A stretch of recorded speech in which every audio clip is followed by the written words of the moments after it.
Good afternoon, I'm Mac Taylor, legislative analyst, and today we put out a report on high-speed rail, and the main author of that report is to my left here, Eric Thronson.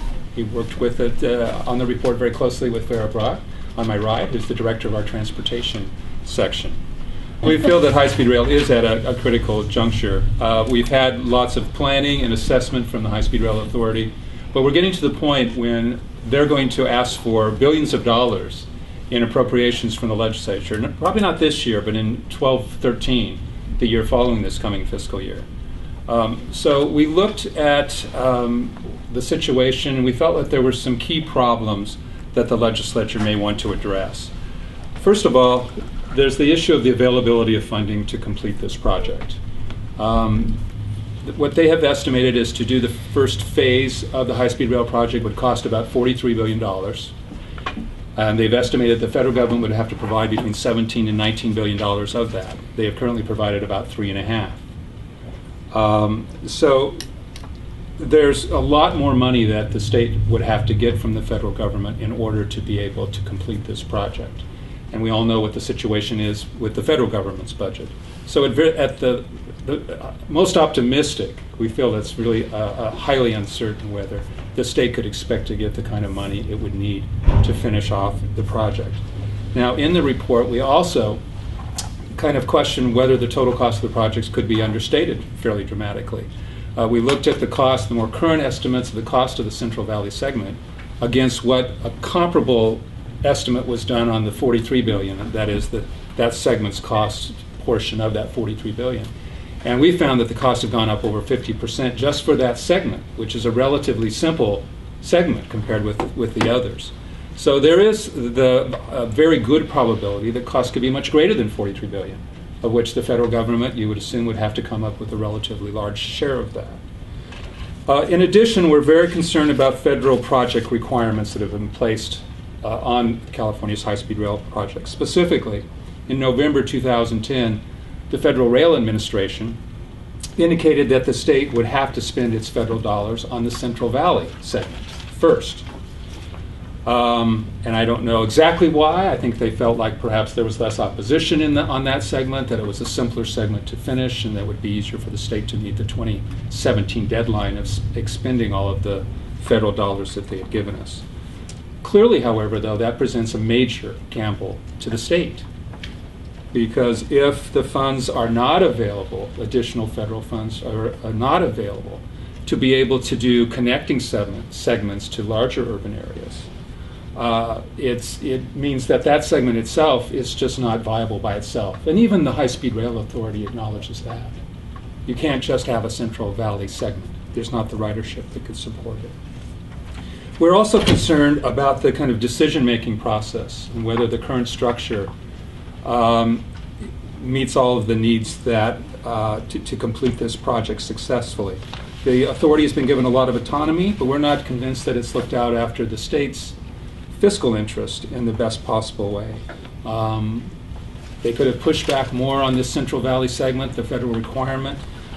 They offered a match-up on the ERA funds, even though that was not required. We're also concerned that the legislature really hasn't gotten the kind of information and responsiveness that it needs in order to make the decisions, the really difficult decisions it's going to have to make in the very near future. We've raised questions about the appropriateness of their business plan, about their ridership sensitivity numbers. Other entities have raised questions about that. And you have to have really good information to make decisions on a project of this size. So let me just briefly summarize what I think are our two biggest recommendations that we're offering in the report. And we offer these in order to help increase the odds that this project is successful. The first has to do with seeking more flexibility from the federal government. We have requested that recommend that the legislature direct the High-Speed Rail Authority to ask the federal government to remove the requirement that the dollars be spent first in the Central Valley. We've also recommended that we be allowed to spend our federal dollars first, which is basically the case with all of the federal stimulus dollars. This would not, in our view, be a big change. If the federal government were to grant us that flexibility, we've recommended that the legislature direct the authority to reevaluate the segments of using various criteria. We've suggested several, but the legislature could pick whatever the ones they think are the most appropriate. And to come back and suggest either one or two segments that they feel would be the most appropriate place to start, would have the highest probability of offering the greatest number of benefits for the cost. Secondly, we're recommending the change in kind of the governance structure. We looked at various alternatives to the existing one, including making changes to the High-Speed Rail Authority. We also looked at establishing a new department, an independent department, that would run the project. And we also looked at Caltrans, so moving it into Caltrans.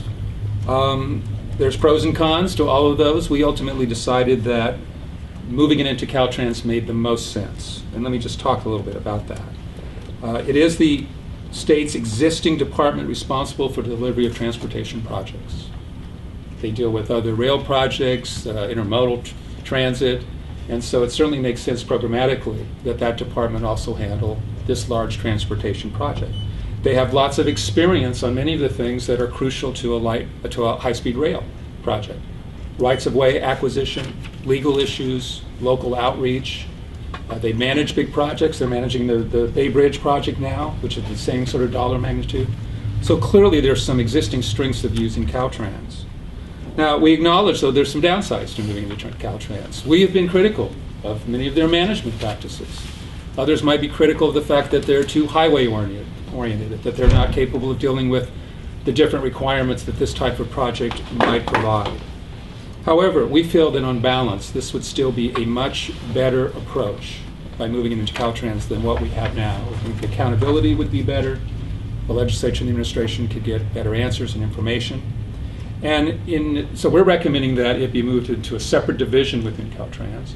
And we would still maintain much of the project delivery flexibility that the authority now has. For example, to use design build, to use contracting out. So we recognize there's some things that it would need that are not typical in a state agency. But that's what our recommendation is, because we do think that there are just too many problems with the kind of existing arrangement. So with that, Eric, Farah, anything else you'd like to add at this point? If not, happy to all three of us answer any questions.